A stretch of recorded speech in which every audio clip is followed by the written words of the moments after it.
I just want to feel like I have the freedom to do whatever I find it is necessary in that moment of time to impact people the way I have so far with the music that I've produced. Oliver Anthony made some insane waves in August with his song Man North of Richmond. I've been selling my soul, working all day, double time hours for pay, so I can sit out here, waste my life away, drag back home and drink my troubles away. But it doesn't stop there. You won't believe what's going on now. My adrenaline's pumping, man. I'm off right now, and things are blowing up with Oliver's newfound success, way more than he bargained for. Do you realize the crowd is touched by your music? yeah, well, it resonates the suffering in the world right now. Like even in our own country, we've had years of people feeling depressed and hopeless, and every time you look at the TV or get online, everything's negative. And so I think people are just desperate for something positive again. You know, like there's been a lot of people die for us to be able to stand on this dirt and do what it is we do every day, and we should be excited for it. What do you hope comes of the song in your music? I know you turned $8 million down. You did a great statement. You said you don't want jets, you don't want tour buses. What do you want? Just people to start appreciating each other for human beings and look beyond political differences and ideologies and a lot of things that I see corporate media and education doing, which is making everyone identify each other's differences and not their similarities. I want people to appreciate each other and appreciate each other's struggles. This up-and-coming country star has nearly 23 million streams shortly after its release, and he was offered $8 million, but he turned all the money down, saying, "I don't want 6 tour buses, 15 tractor trailers, and a jet. I don't want to play stadium shows. I don't want to be in the spotlight." And because his music is so relatable and honest, so many people showed their support for the #1 Billboard charting artist that came out of nowhere. Somebody just sent me a screenshot that Man North of Richmond is #1 on iTunes. Oliver has stated he didn't sign any deals and recently made a post on Instagram saying, "As I said earlier on, I'm not signing any deals or selling any percentage of my music. There's no amount of money that is worth risking the direct line of communication you and I currently have." However, UTA just made an announcement claiming he did in fact sell out.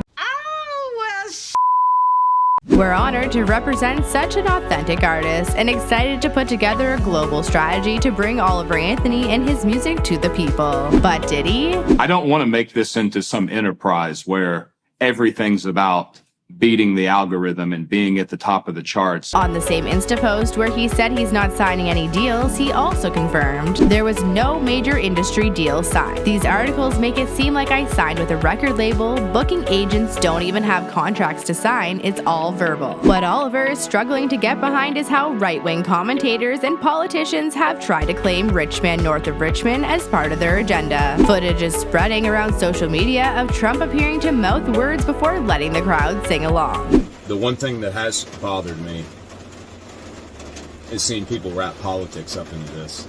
It's aggravating seeing people on conservative news try to identify with me like I'm one of them.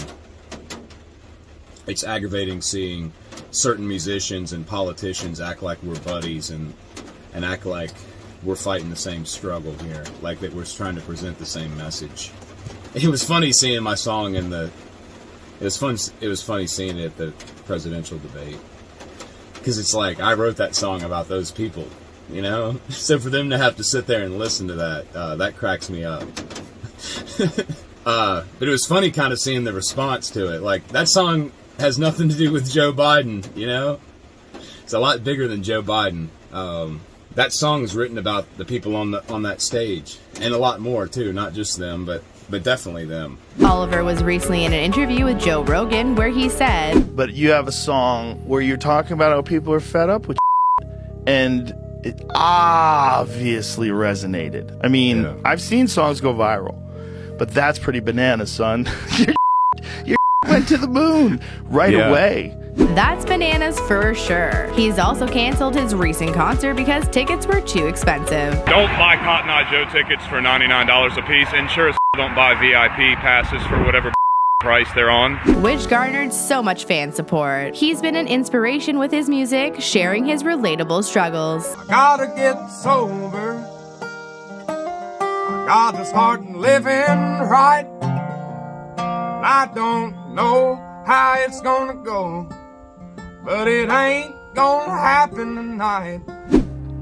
I just almost disconnected from reality. I don't want to say I was having like, I was never psychotic or having like, I was very disassociated from like my reality. Like, I can remember just being around really close friends having dinner one night.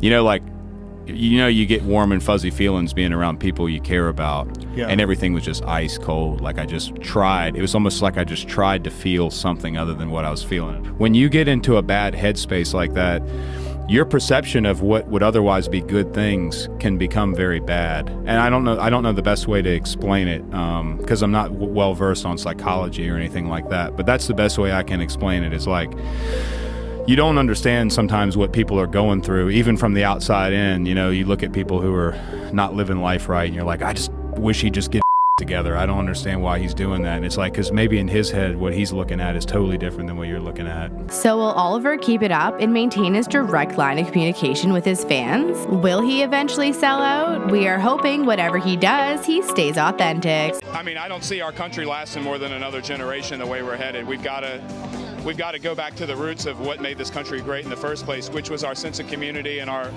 we are the melting pot of the world, and that's what makes us strong, is our diversity. Son, we're on the brink of the next world war, and I don't think nobody's praying no more, and I ain't saying I know it for sure. I'm just down on my knees, begging the Lord to take me home.